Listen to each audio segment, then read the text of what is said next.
my sisters. Welcome back to the message. So, today, I appreciate you first and foremost. And as always, I'm hoping that the word resonates with you and help you to point you in the right direction to where you need to go spiritually and what you need to know. Or at least what I think, we all need to get a grasp on. I got a few books here. I got my notes here. The reason I keep these notes is for one, they good. I love them. They keep me organized. And I guess that's the same reason, right? I need these because I can get scattered. I can, veer off a little bit. This keeps me on. And besides the notes, we got a lot of information I want to read to you from these books. And instead of flipping through each page and trying to figure out where I was, I wrote pieces of notes, and I also got what I want to read from the books, if that makes sense. Today's topic is, and can be, many topics. We'll figure it out once we get there. But today's topic is getting to know the true God. Or it could be humanizing God, or humans creating God in its own image. Either way, you following me so far. The first thing we got to understand is this is nothing new. This is something that's been baked in, and it's probably the biggest problem why we still, throw these human-like characteristics to what we know as God, right? He's a God of envy. He's a God of pity. He's a God of revenge, all these things. And this is what we say God is, God is good, God is evil. It's everywhere. So it's important to understand the true providence for real, the true divine, so you can truly understand yourself, so we can truly understand ourselves. So one group in particular, the Gnostics, who is another sect of Christianity, which in my opinion, I feel like is a pure form of Christianity. But this group of Gnostics could not and did not accept that, a God would create such an abomination. So, long story short, they believed and, knew that there was a God above God. And the God that they refer to is, of course, the God of Genesis, the creator God, right? Well, they felt that it had to be another God because something, all powerful and all knowing and the creator of all things could not be envious of his own creation, could not repent his own creation. So let's get into some of these quotes and some of these, some of this information, some of this light. Knowledge is light. Knowledge is power, but it's also light, and it brings light to you. Okay, so reading a quote from this book here, Gnosticism by Stephen Hollier. I'm going to read something out of here real quick so we can understand why we gotta, it's a complete error to keep pointing these human-like attributes to the true God, which I know the collective is trying to connect with, because we've been trying to connect with it thousands upon thousands of years. That's understandable. But let's read this quote. It says, the transcendent God does not create. The divine essence emanates, comes forth from the unmanifest state into the manifest, making possible further, more specific creation. The original God remains always the first cause, while other entities become subordinate or secondary causes of creation. Now, that's the quote from the book I just showed you. So they telling you what the Gnostics believed was pretty much that the original God, as they put it, does not create. It's emanating. It is projecting all of this. It didn't create it. Everything is a effect of this emanation. Creation is an effect of the emanation from the true God. The Gnostics aren't the, only group of, people who had this thought. It was, as we're going to go back, we're going to find that, ancient Kemetic or ancient Egyptians, people who follow the Kabbalah, which actually could lead us into the first Hermetic principle, which is the all is mind, the universe is mental. And also, the Kabbalion states that which is fundamental truth, the substantial reality, is beyond true naming. So they telling us that it's like, really, we don't know what that is. It's beyond naming. It goes by many names. I'm going to finish reading though. It is beyond true naming, but the wise men call it the all. So that goes along with the all is mind and the universe is mental. Now, the Gnostic text just spoke of, the true God not creating, but emanating. And this right here, when it says the wise men call it the all, and then with this cosmic riddle of the all is mind and the universe is mental, it's telling you that, for one, the true God is an infinite mind, an infinite living mind. And the universe is mental. Everything in the universe and everything in existence was created from this mind or this emanation. We're going to read some more information. And this is from, I'm telling you, I'm going to need some fucking glasses soon. Okay. And I got this piece of information out of this book, Wayne Chandler's book. I'm always suggesting shit because I love the book. But Ancient Future is where this information is coming from, to get some more understanding for those of us who are not really aware. All right. So, a statement by Tahuti or Hermes, however you want to address that particular energy, and we'll get into that in another video. But this is what Tahuti or Thoth or Hermes said about, what we call God. I cannot hope to name the maker of all majesty, the master of everything, with a single name, even the name composed of many names. It is nameless, or rather, it is all names, since it is one and all, so that one must call all things by its name or by the names of everything. The only and the all, completely full of fertility of both sexes, and ever pregnant with his own will, under and back of the universe of time, space and change, my bad, y'all, is ever to be found the substantial truth, the fundamental, the all. Ancient Kemetics just pretty much knew and understood that is something that the best thing for me to do is not try to even name this, because I can't name it. It's unknowable. It's unnameable. It's infinite. It is forever. So ancients already knew that one of the keys was unconditionally accepting the fact that the unknowable was unknowable. Accepting the fact that we had to just come to certain truths, which I'm about to talk about right here, is also from the book. With all these books, buy these books and put them in your library. I just want to get that out of the way. You know what I'm saying? And if you still watching, thank you.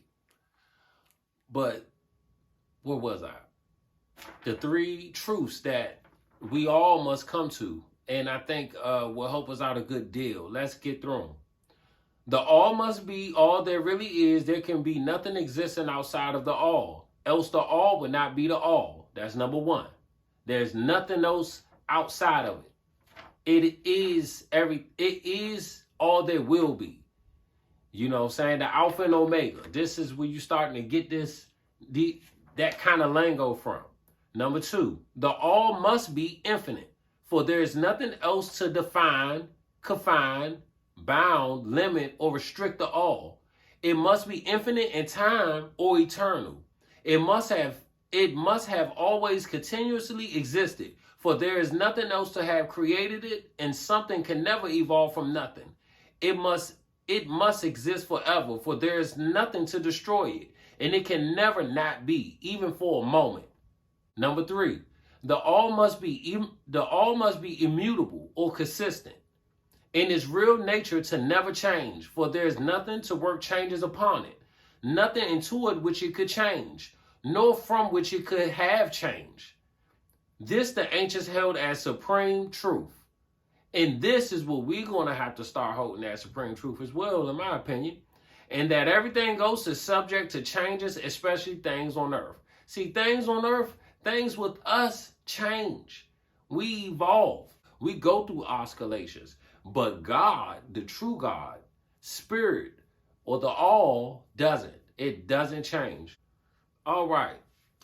Let's get back to it. Now, another really awesome book that you must have, and this is a really good book. I read this shit over and over. Oh, there it is, The Opening of the Way.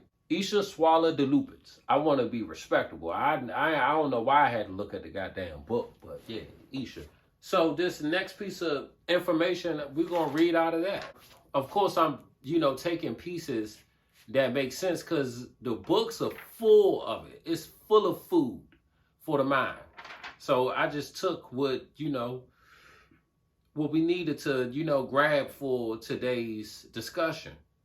She states, if you think it blasphemy to deny such an arbitrary providence, take note that the blasphemy consists in confusing this all too human picture with sublime gift of spirit, with the sublime gift of spirit, which by perpetual sacrifice gives life and sustenance to the universe, without discrimination, calculation, or selection. Okay? That when I read this shit a few years ago, it just blew my mind and it made sense. And I'm hoping that it makes sense to you. By perpetual sacrifice gives life and sustenance to the universe without discriminating. It's not discriminating against no goddamn body. It's not discriminating against the evil motherfuckers or the good ones. It's not discriminating against dark or light. Okay? Think about that. Without discrimination, calculation, or selection. Okay, and then she goes on a little further down in the book, and she quotes this ancient, not ancient, but Chinese sage. I do not feel like flipping through this book, but let's listen to what he said. And this is the absolute principle which the Chinese sages call Tao. And it states, the Tao is the principle immanent in the spontaneity of the universe, and it reveals itself by total indifference. It is void of prejudice and makes no resistance for any free initiative. With it, the unnameable, that popped up again, and now we in Chinese culture. Let's just, we're in as far as that train of thought goes. We moving, and of course this was in this book. You'll see it once you get the book. You'll see it once you get the book. But this is crazy. And crazy is good, actually. But what was I at? With it, the unnameable, no individual can be at odds. Meaning, nothing in creation, nothing created by the Creator is at odds. It gives life to the game and yet remains outside the game. Its one rule is non-intervention. You get that? Non-intervention, y'all. Because what you understand just by reading that piece of information is that everybody got a goddamn chance in this universe. Ain't nobody, see, hold on, let me get a sip of this. No one is at odds. God really ain't hearing it. He pretty much, or it is pretty much saying like, shit, I done rigged the game for all you niggas. Leave me the fuck alone. That's what it sounds like to me. I don't know about you, but it's indifferent. It is just, what does it say? Let me go back up here to this. This is crazy because this is what you got to understand, and this is what we must get an understanding on what the true creator or the true most high is doing, which by perpetual sacrifice gives life and sustenance to the universe without discrimination. That's perpetual sacrifice. You got to understand, for one, this is an infinite being, all powerful. It ain't got to do this. It don't have to have it to where it's an even playing field, as much as most people want to think that it ain't an even playing field. This leads me to, when people be thinking that God favors these people over these people, or God favors these angels over those demons. We reading information right now that's telling us that no, that's wrong. And the reason why we're having this discussion is to try to get a better understanding on this, so we can know what we made of. All right, it's gonna help us get to that level to understand what we are, because we are creations of the Creator, as well as everything else. And once we understand certain commonalities, which we're gonna get to, then we really gonna be cooking with fish grease, seriously. But the message of today, I can get to it quick, because to me this is fundamental. That word fundamental popped up in the the information that we gather. But the message of today is, stop putting God in the box and get to know the true God in spirit and in truth. That's the message. That is. Once we understand really how truly spirit is working, you putting it in the box. You is. A lot of us have been guilty of it. And it's not our fault. This has been a conditioning that has been, baked into us for thousands of years. Certain inhabitants needed a more tangible God. Point blank. But we getting back to what we need to. You know what I'm saying? Which is in spirit and truth. Understanding God. I got some more stuff. And I was about to speak on commonalities. What do we, because the key is to figure out what we have in common with God. We don't project what we have, what we got going on, the physicality and our emotions, and say like, yeah, God is like that. No, we need to figure out, we need to flip that and see what it is that the all or spirit does that we do that is similar, because it's not going to be much. This is an all-powerful, all omnipresent, all omnipotent, however you want to put it. But also in, Wayne Chandler's book, Ancient Future, it states, and this just is going, just to speak to what we do have in common with the all. It says, if spirit is a living mind, then humans like the all have the ability to create and endure through the power of the mind, only on a more minute plane of existence. So that is the commonality that we share with the true Most High. That like it, we must use our mind to create the reality that we want to bring forth. Just like we live in its reality right now. Just like you're a part of the creation, you got the same abilities. Like the book said, on a more smaller level, but nonetheless, it is a commonality. This was fun.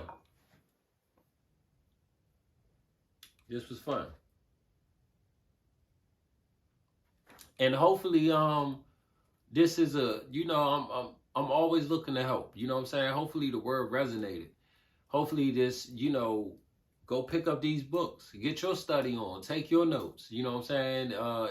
If you're on this spiritual path. But this is one fundamental truth that we must understand moving forward, because then from there we can get into really the creation of this all, which we're going to get into next week. We're going to talk about the great mother energy, the creatrix, Sophia, what I mean, the Shekinah glory. We're going to get into that. We're going to start talking about really what else is holding it all together for real, which is the great mother energy, the divine feminine, and she has been ripped from her spot for a long time, not everywhere, But for most places, she has been. But we lifting her up in this time. And next week, that's what we're going to talk about. That's what we're going to talk about. So again, you know, I hope the word resonated. Hopefully this helps. Hopefully this was some good information. Like and subscribe if it did resonate. And I'll see y'all next week on the message.